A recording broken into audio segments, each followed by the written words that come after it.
see them talk say, make we off mind. But thank God say, Maiyegun don't come. So my people make you ladder. Oh, yo, yo, Maiyegun don't come. Oh, yo, yo. My people make we shout. Oh, yo, yo. Maiyegun don't come. Oh, yo. We have got the opportunity to serve again for additional 4 years. And Nigerians will know the difference.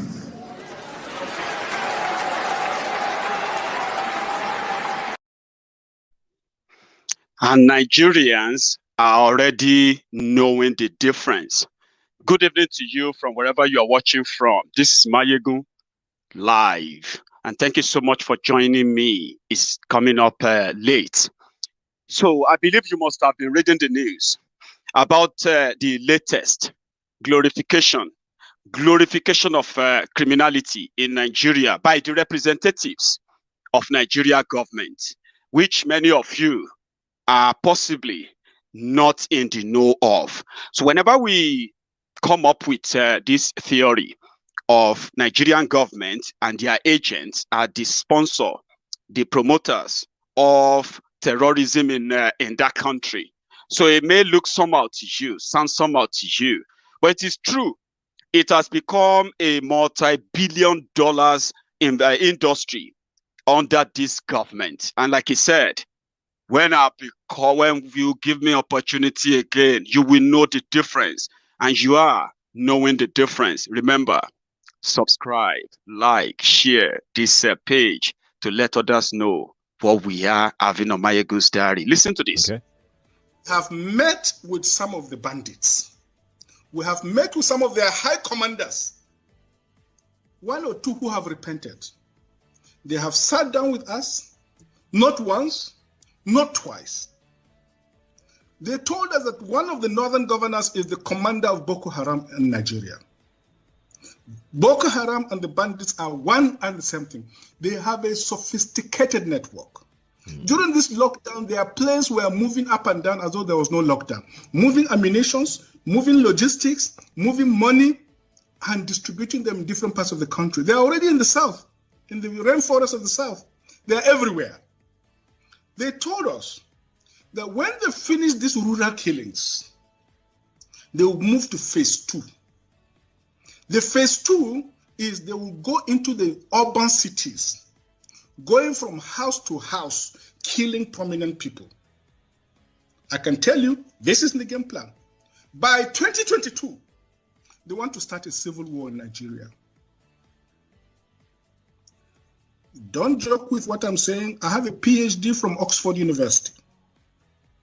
I'm a central banker. We don't talk nonsense. So don't joke with what I'm telling you.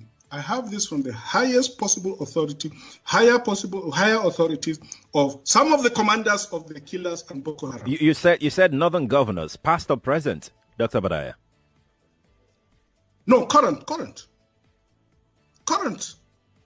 No, they said one of them is the commander of Boko Haram in Nigeria. One of them.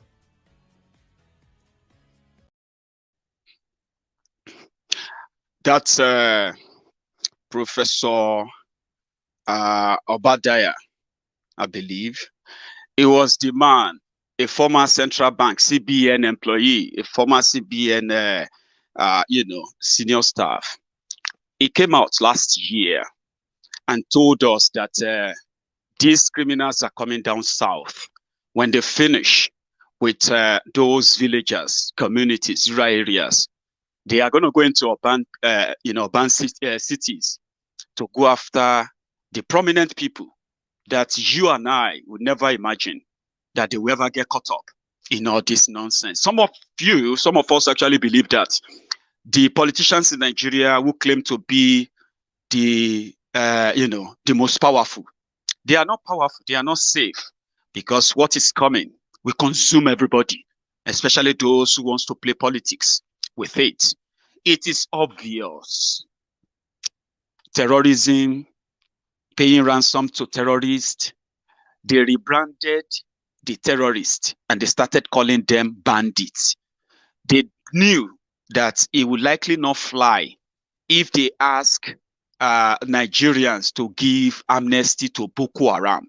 So they came up with bandits. Do you get that now?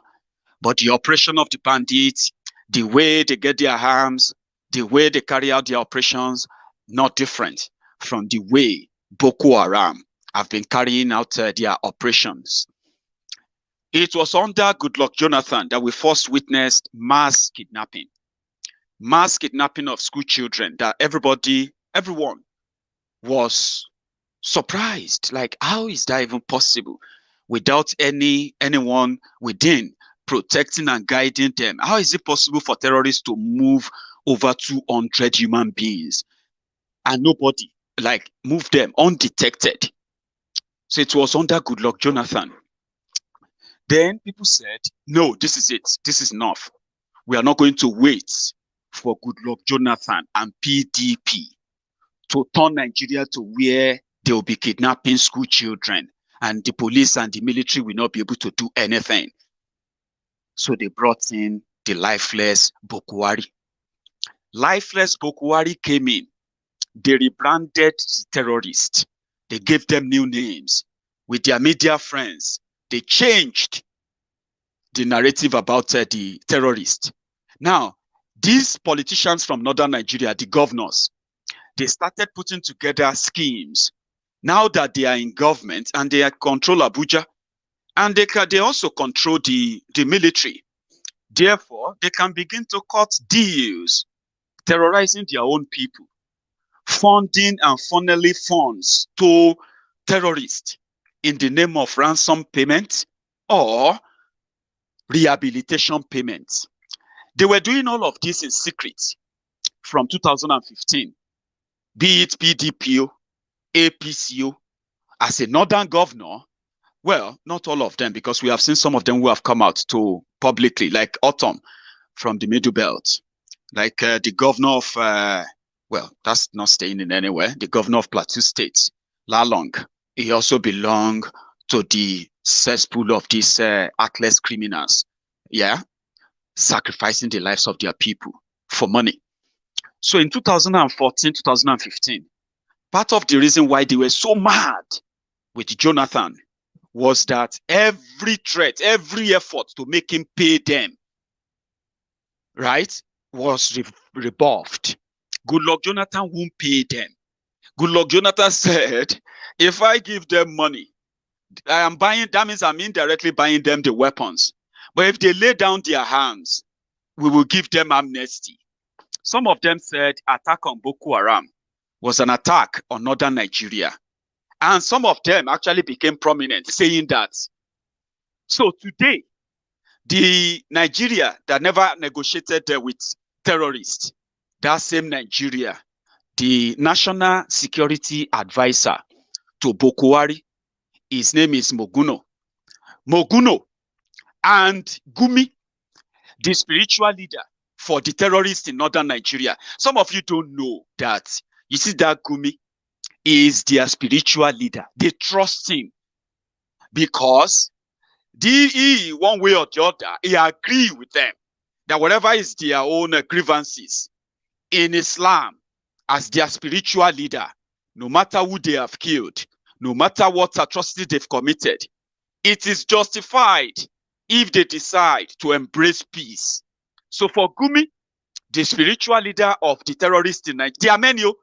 When you see all this cleric with a whole bed sheet, a whole bedspread wrapped all over their head, walking about like people who are different from you, meanwhile they are just men like you, just men like you and me. You are even better than many of them. Terrorists, under the guise of religion, like Gumi, they are the spiritual leaders to all these terrorists, all these boys. Many of them graduated from their different Islamic school, Islamic teachings, all these jihadist teachings in northern Nigeria. So that is why it will be very difficult for you to see them to publicly, unanimously come out and condemn those terrorists. They would rather give you different narratives about them. And now that they have the federal government power, out of, you see, I'm coming to that by the way. Now that they have the federal government power, they control the CBN, they control the military, They control the Air Force. They control almost everything. Now they can manage to get everything they want by giving money to terrorists. When these guys kidnapped these children in their schools, they said they were going to collect 500 million naira before they released them. You see, after Chibok, when this criminal government came to power, people thought there would never, ever be any time again that anyone, any terrorist would dare walk into any place and kidnap people en masse. So, ISWAP, Islamic State of West Africa, they moved in. They said, yeah, you don't challenge us, we will show you. Under your lifeless breathing Maiyegun Boko Haram, the fake general with a fake pastor that they promised you that was going to be fighting spiritual battle when Buhari is fighting physical battle with terrorists. Ikene Shatabandu, fake pastor Ruga, will be fighting the spiritual battle. At the spiritual battle, at the physical battle, the two of them are now ghosts. Ghosts that people are now praying to see, to check if they are still alive or not today.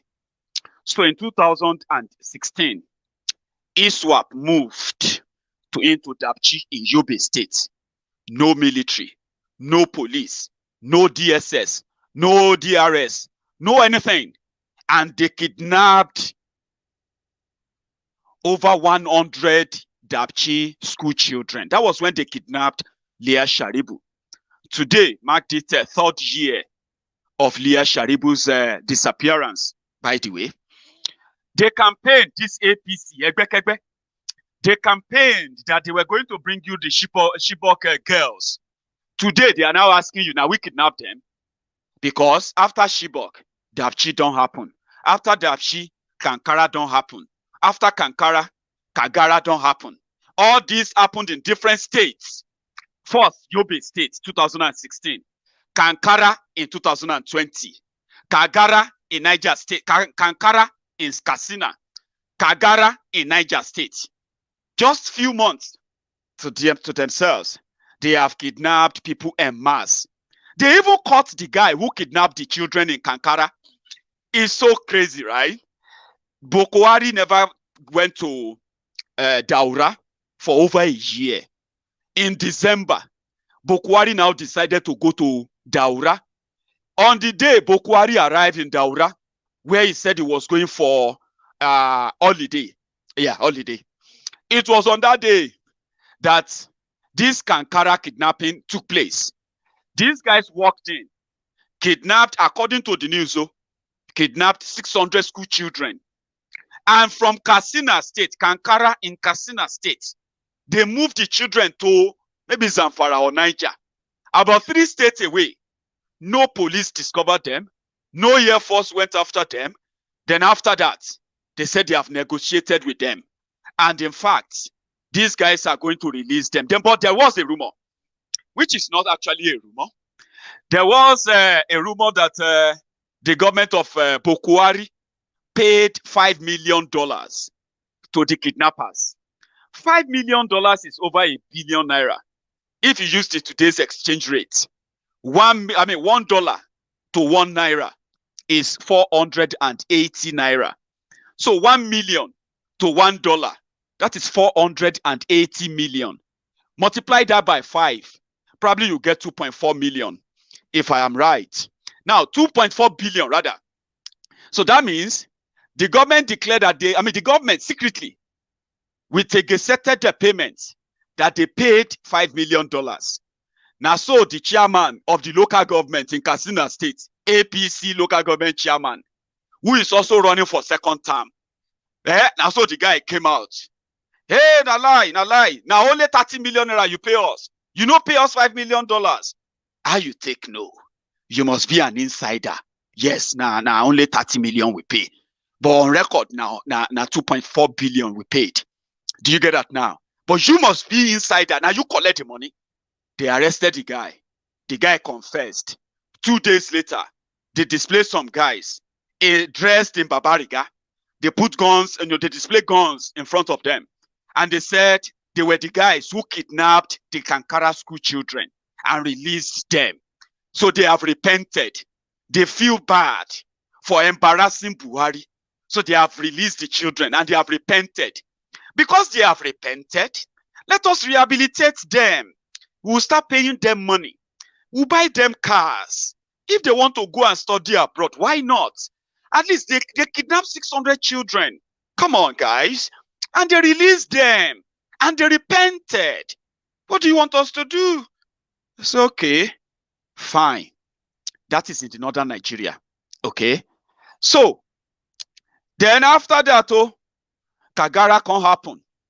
Kagara is in Niger State, where they also kidnapped over 35 people traveling in a public mass transit. They kidnapped them, posted their video, and they demanded for 500 million naira. So when they interviewed one of the repentant bandits, a repentant terrorist, who kidnapped the Kankara boys in Katsina State, on the day Boko Haram landed in Daura, when they interviewed the guy, why did you kidnap? Why now? Boss, waiting. Say, well, it's just that I just felt bored. And I was watching an interview where the governor of Katsina State, he was bragging and said they have security. That anybody who tried anything in Katsina State now. So it just felt like, you dey craze? Masari, you dey threat, you dey dare me. It was out of boredom that he decided to just go and kidnap 600 people and move the children into the forest until the government now came and all of that. That was the interview. That was what I saw in the interview. Because they asked him why. And he said, well, he just realized that, after the governor dared them to try. So that's why they did it. Do you understand that now?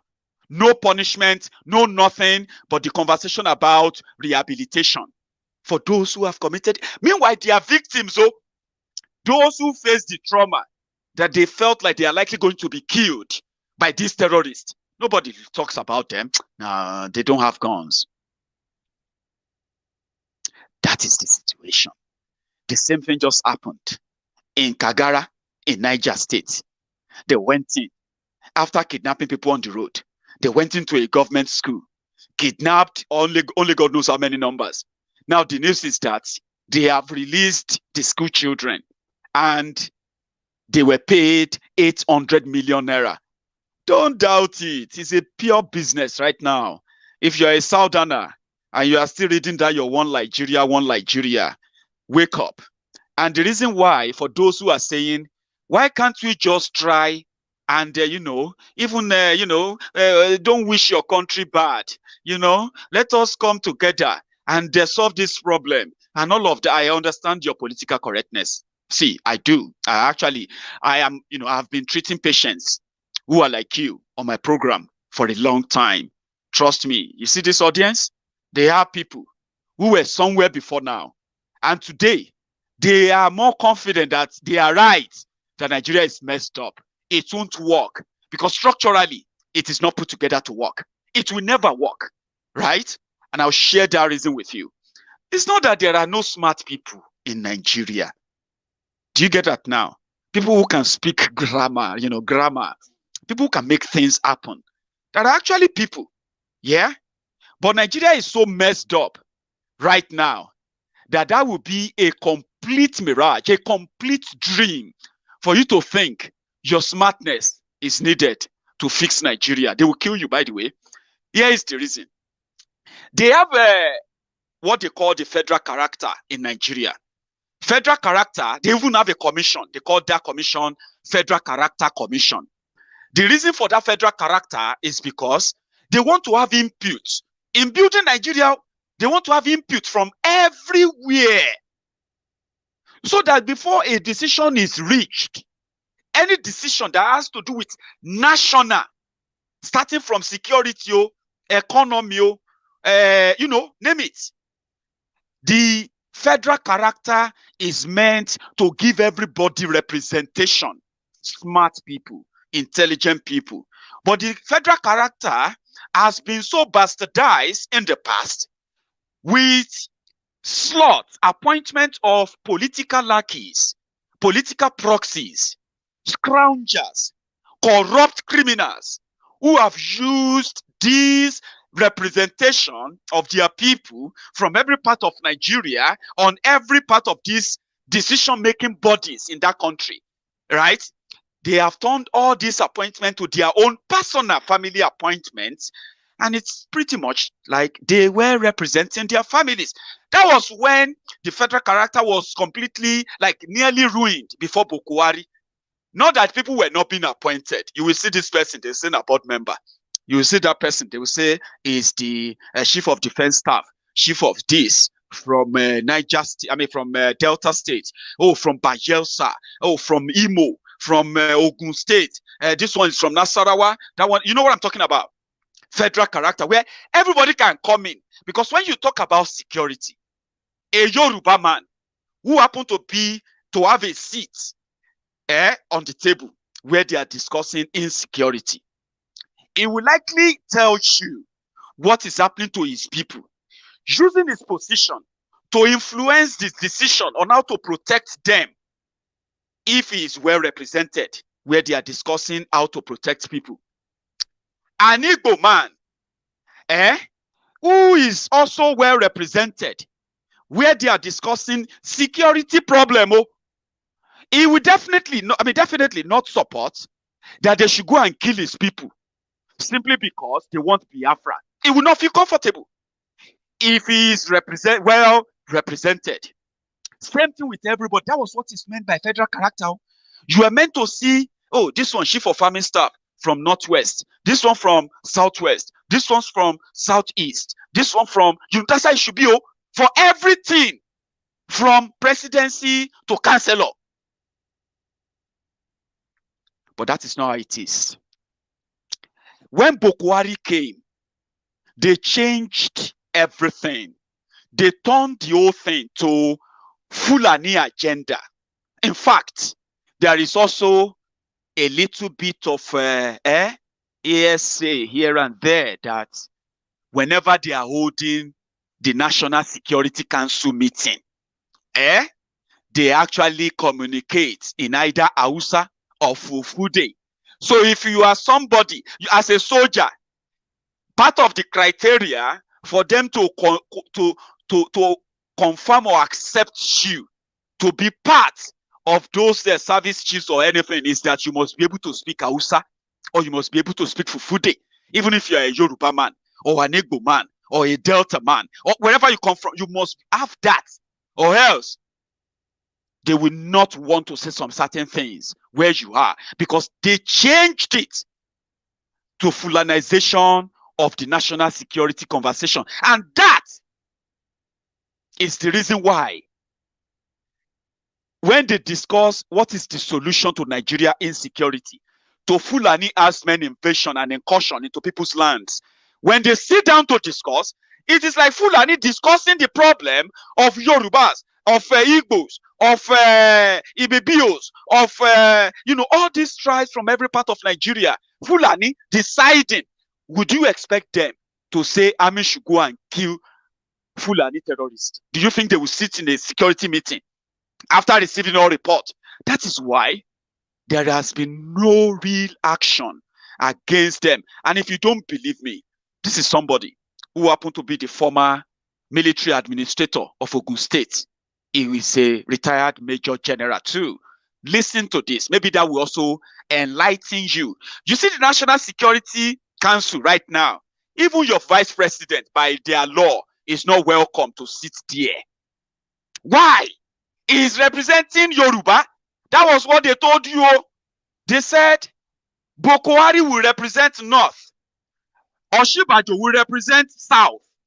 But when they are discussing the insecurity in the South, Oshibajo is sent on an errand, either to go on condolences visit or burial arrangement, okay? Or he can begin to go philosophical on Twitter, inspirational speaker, aspire to perspire, to maguire, to disappear. Useless. So, he has no say. Therefore, whatever they decide is whatever they tell him. He will read it in the newspaper like me and you. Where is that representation? Watch this. We call them the National Security Council. At the head, Mr. President, elected, a northerner. Next, Chief of Staff, Ibrahim Gambari, brilliant people, a northerner. Next, National Security Advisor, Monguno, a northerner. Next, Minister of Defense, Magashi, a northerner.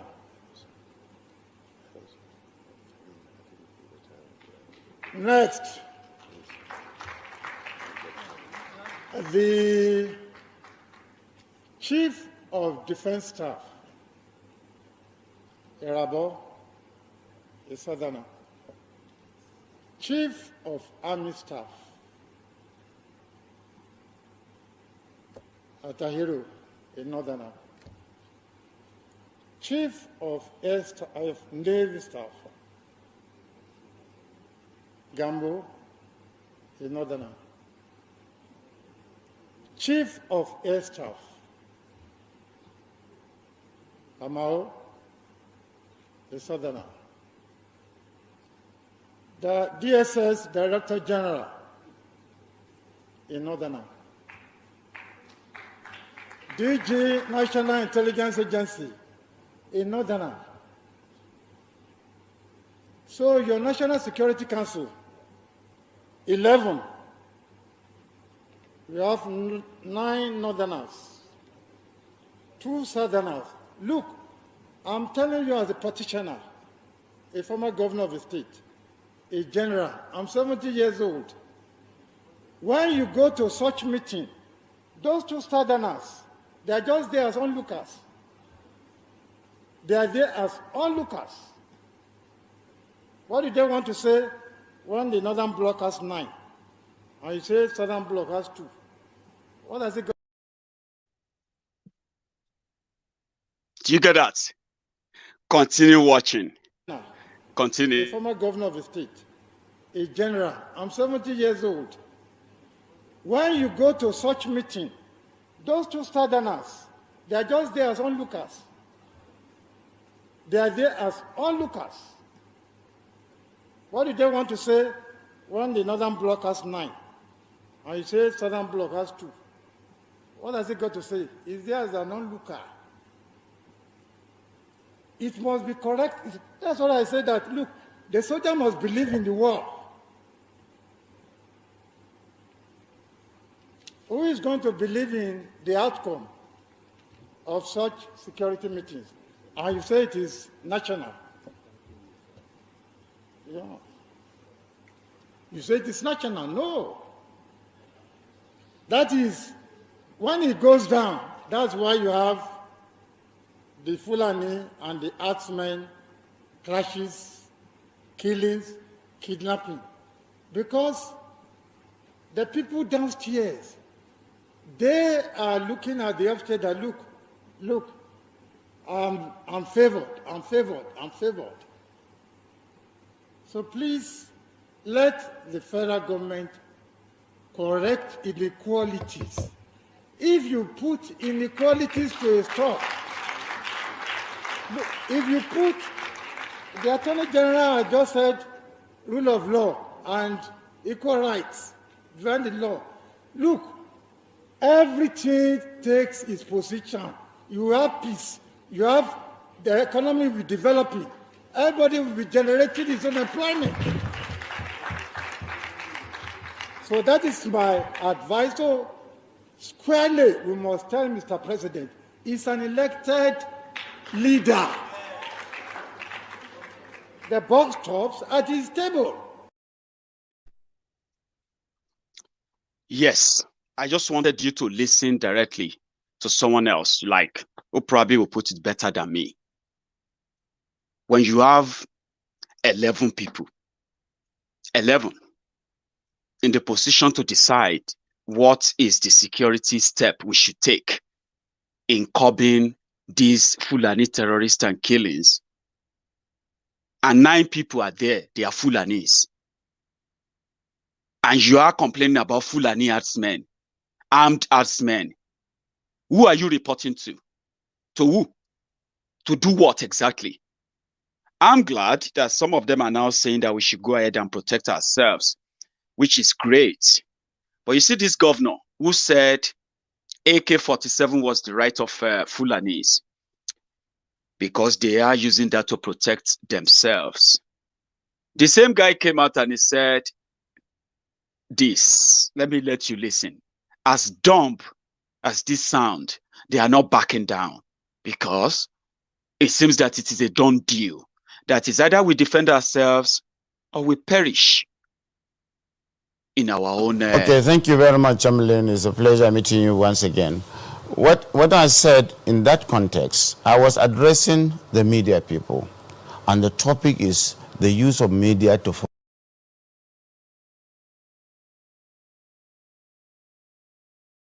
explain to my sister Madufe that the Fulani man is so exposed, dehumanized, demonized in fact, because he is being seen as a bandit.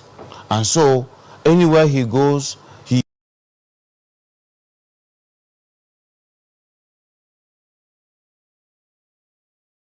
his commonwealth, which I call his cows, have been taken and rustled, and of course sometimes they are fined beyond your imagination, taken away illegally without the authority giving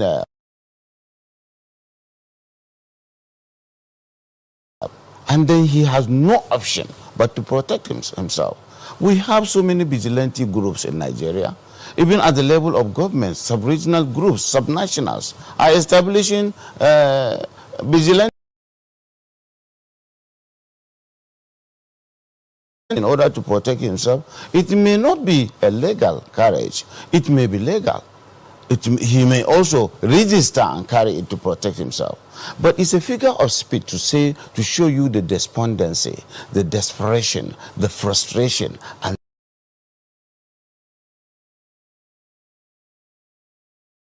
tribe by other tribes who have all seen him.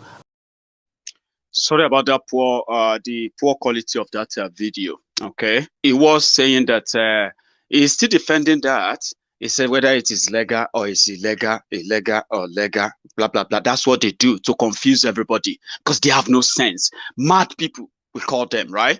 No, in Nigeria, it is illegal for you to have any automatic rifle.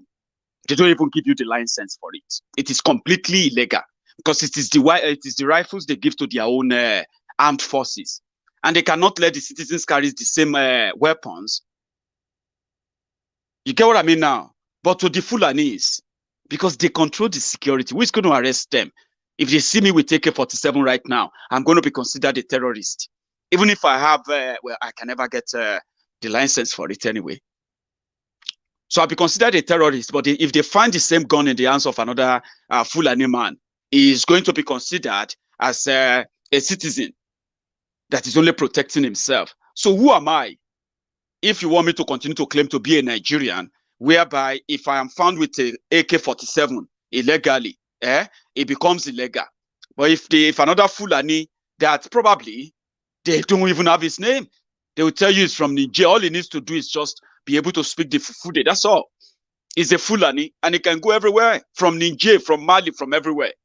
So if he's walking about, the fact that he is actually in that country illegally, now that he is there, he is carrying illegal weapons, but as a Fulani man, a military man, we only tell him to be careful and, and give them their numbers to call them. Do you get that now? In the same country, but you want me to feel comfortable and be called a Nigerian where I'm going to be treated that way. You will ask me, why do you need the AK-47? Then I'm asking you, why does a Fulani Ada needs AK-47 in Yoruba land? So that is where the problem lies. That is where their power lies as well. Okay. See them talk say make we off mind, but thank God say Maiyegun don't come. So my people make you ladder, yo. Maiyegun don't come, oh yo. My people make we shout, oh yo. Maiyegun don't come, oh yo.